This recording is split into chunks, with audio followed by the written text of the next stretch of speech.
Neste vídeo iremos apresentar mais duas personalidades perturbadas e criminosas do século XX. Acompanhem-nos até o final e descubra quem foram estas pessoas e as crueldades por elas cometidas. Mas antes deixe seu like valioso, comente e compartilhe. Bora pro vídeo!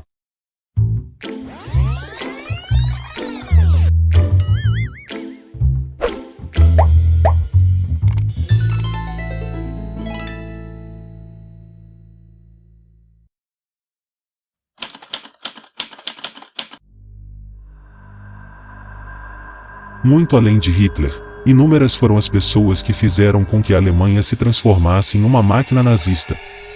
Oficiais, médicos, ministros, carrascos e muitos outros foram responsáveis por atos cruéis que perduraram durante este período histórico. Uma delas, menos conhecida, também cometeu crimes horrendos em nome do nazismo. Seu nome era Irma Grese. Filha de um leiteiro, Irma Grese nasceu no município alemão de Feldberger-Seenlandschaften. Ela teve uma juventude difícil. Aos 13 anos de idade, assistiu ao suicídio de sua mãe. Durante sua adolescência, também teve problemas na escola. Segundo Helene, uma de suas irmãs, ela era maltratada no colégio, mas não tinha coragem de se defender.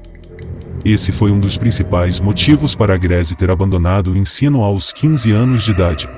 A partir disso, ela teve que começar a ganhar dinheiro, trabalhando em uma fazenda, numa loja e em um sanatório da SS, onde tentou se formar como enfermeira, mas não conseguiu.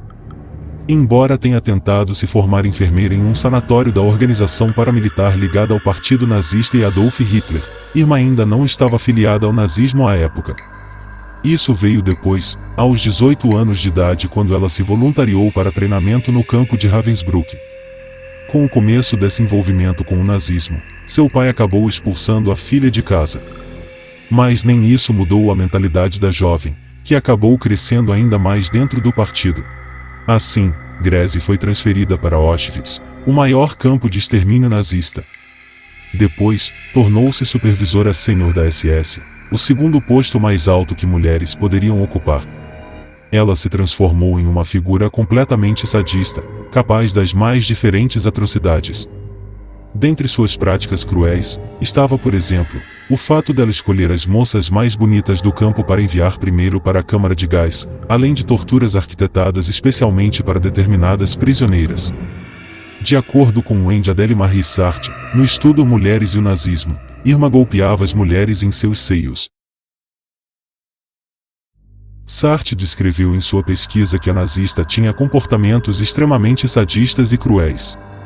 Durante seu tempo como guarda feminina no complexo de Auschwitz, ela foi responsável por inúmeras mortes, embora esses dados sejam geralmente ocultados.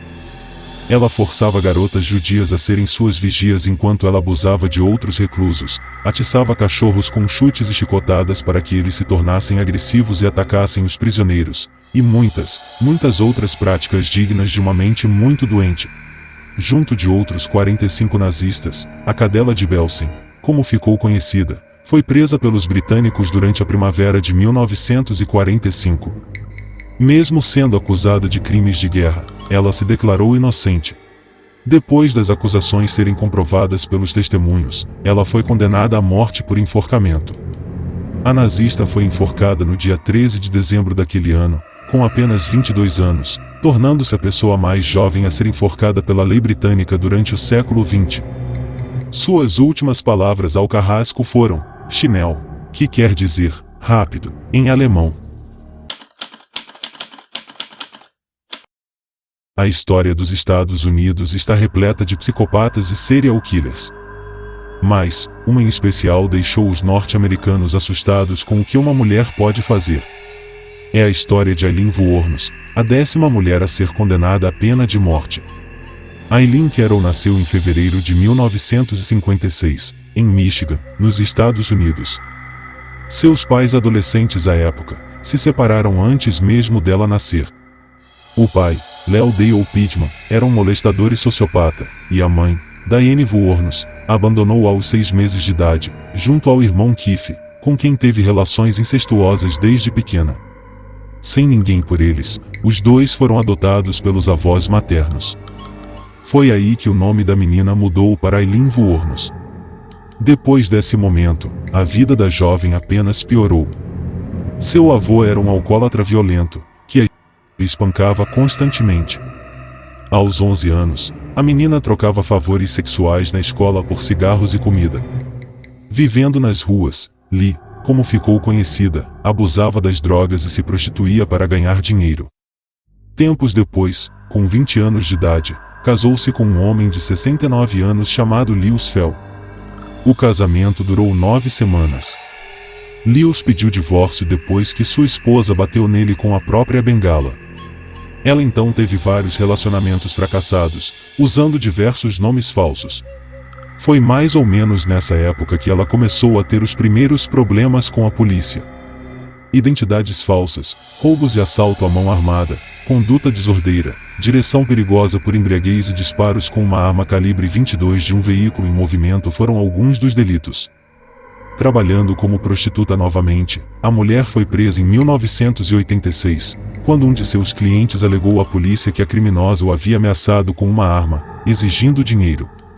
No mesmo ano, frustrada e revoltada com os homens, Aileen passou a frequentar bares homossexuais. Em um deles, conheceu Tyria Murray, por quem se apaixonou e passou a viver junto desde então.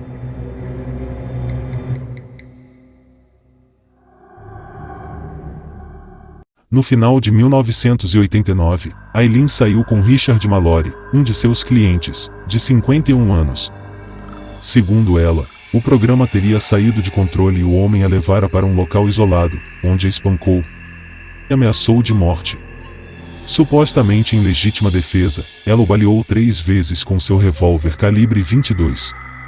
Enrolou o corpo em um tapete e o abandonou em uma clareira isolada. Lee teria contado sobre o assassinato para Tyria, que teria se recusado a ouvir mais detalhes sobre o crime. No ano que se seguiu, ela fez outras 6 vítimas, todos homens. Ela sempre os matava com tiros a queima-roupa. Seus corpos eram deixados em beiras de estradas e os carros em outras regiões. Após o ato, Lee sempre levava os pertences.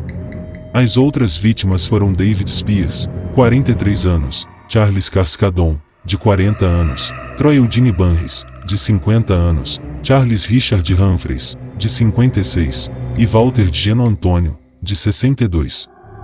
A essa altura, as autoridades já buscavam por um possível serial killer, considerando as semelhanças entre os casos.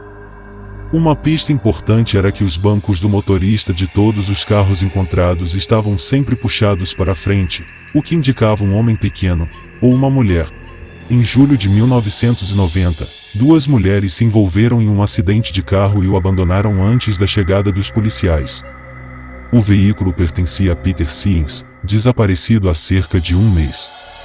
Testemunhas montaram retratos falados das 2 mulheres envolvidas no acidente. Logo algumas pessoas começaram a ligar para a polícia, reconhecendo Tyria e Aileen. Em janeiro de 1991, ela foi localizada por um policial disfarçado. Como as provas contra Lee eram muito poucas, as autoridades prenderam a mulher como suspeita. Os policiais foram então atrás de Tyria, que fugiu para a casa da mãe na Pensilvânia quando viu seu retrato falado na televisão. Porém, quando foi encontrada pela polícia e com medo de ser condenada como cúmplice, a amante de Aileen contou tudo o que sabia e disse que ajudaria a retirar a confissão da assassina. Em 16 de janeiro do mesmo ano, depois de assumir os crimes em uma conversa com sua amada pelo telefone, e confrontada com as provas, Lee confessou os 7 assassinatos. Ela inocentou Tyria e disse que todos os assassinatos foram em legítima defesa. A defesa montou o caso nessa afirmativa, mas o júri achou improvável que todas as 7 mortes tenham sido em autodefesa. Afirmaram assim, que os prováveis motivos eram financeiros ou o simples gosto por matar. Se você gostou desse vídeo, não esquece de dar aquele like valioso. E se puder, inscreva-se no canal, comente e compartilhe com os amigos. Até o próximo vídeo.